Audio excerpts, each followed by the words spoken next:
Bonjour à tous. Dans cette série de vidéos, je réponds à vos questions sur les défis de l'éducation que vous rencontrez. Je suis Edna, formatrice en discipline positive et auteure du blog La Famille Positive. Récemment, j'ai reçu un message de Caroline qui nous parle de la difficulté qu'elle a eue à mettre en place les tâches et responsabilités et surtout qu'elles soient respectées. Donc elle nous dit qu'elle a mis en place les tâches à faire à la maison et dans cette mise en place, chacun a dit les tâches qu'il souhaitait faire ou qu'il aimait faire. Ils ont affiché la liste de toutes les choses à faire dans la semaine et chacun doit mettre son initiale lorsque c'est fait. Et en fait, ils rencontrent deux difficultés.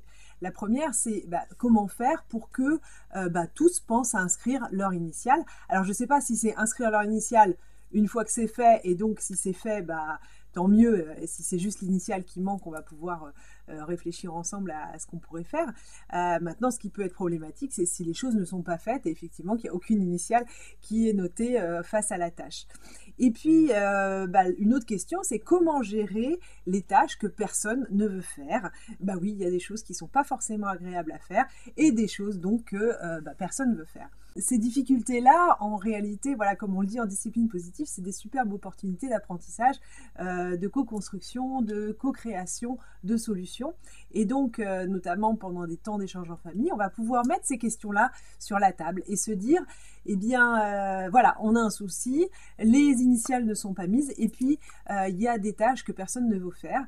Alors, comment on fait? Et on se rend compte que finalement, quand on inclut les enfants dans une recherche de solutions, on va pouvoir ensemble trouver des solutions qui conviennent à tout le monde. Donc l'idée, quand on fait une recherche de solutions en famille, c'est de prendre vraiment toutes les idées et puis on peut même se lâcher et mettre des choses un petit peu loufoques qui, on sait bien, ne conviendra pas à tout le monde et peut-être même à personne, mais ça détend l'atmosphère et puis ça permet de lancer le truc.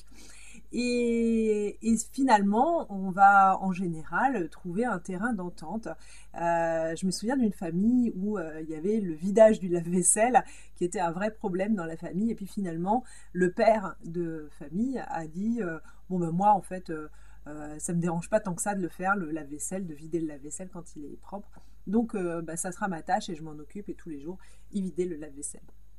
Donc on peut vraiment être surpris de voir la créativité de nos enfants à trouver des solutions.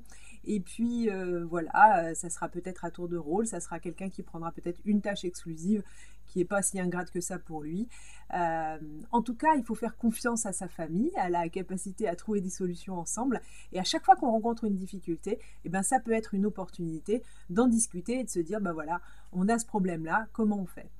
La répartition des rôles et responsabilités dans la famille, c'est vraiment important de co-construire ça tous ensemble parce que quand chacun s'est engagé à réaliser une tâche, c'est beaucoup plus facile pour nous parents de rappeler l'engagement et de demander avec fermeté et bienveillance, bien sûr, de faire et de respecter l'engagement qu'ils étaient tenus. Une autre question que Caroline nous posait, c'était le fait qu'ils ne savent pas comment définir le nombre de tâches à faire par personne et par semaine, parce que c'est visiblement une famille recomposée et que les enfants ne sont pas là dans une quantité de temps qui est similaire entre eux. C'était un problème que nous aussi on a rencontré puisqu'on a une famille recomposée.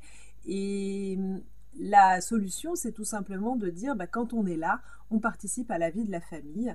Et donc, c'est demander à l'enfant de s'engager à effectuer telle ou telle tâche quand il est là. Et puis quand il n'est pas là, forcément, c'est pas lui qui va le faire, c'est quelqu'un d'autre.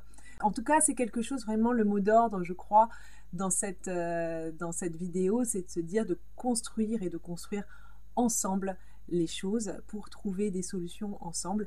Et oui, il y a aussi toujours des choses qu'on n'aura pas envie de faire. Et là aussi, il faudra trouver des solutions. Il n'y a pas de raison que ce soit toujours les mêmes ou toujours que les parents qui fassent les choses désagréables. Il en faut pour tout le monde et c'est ça qui va aussi créer de la coopération, de la co-construction et voilà, et bien sûr jamais oublier de remercier tout simplement, même si ils ne font que respecter leurs paroles. C'est toujours chouette et ça fait toujours du bien de recevoir un merci. Voilà, j'espère que cette vidéo vous a plu, j'espère qu'elle vous apporte des réponses à vos questions. Je pense que la question de Caroline est quelque chose que beaucoup de parents peuvent se poser. Vraiment, l'idée, c'est de poser un cadre, de laisser une certaine liberté, mais en restant dans le cadre. Et là, le cadre, c'est que les tâches de la maison doivent être réalisées et toutes. Eh bien, si vous avez aimé cette vidéo, un petit pouce bleu, ça fait toujours plaisir pour me dire que ça vous a plu. N'hésitez pas à me laisser aussi vos commentaires, à me laisser vos questions. Je pourrai de la même façon répondre aux défis d'éducation que vous rencontrez. Voilà, et puis si ce n'est pas encore fait, pensez à vous abonner. Allez, je vous laisse là-dessus. Je vous souhaite une très belle fin de journée et je vous dis à très bientôt. Au revoir.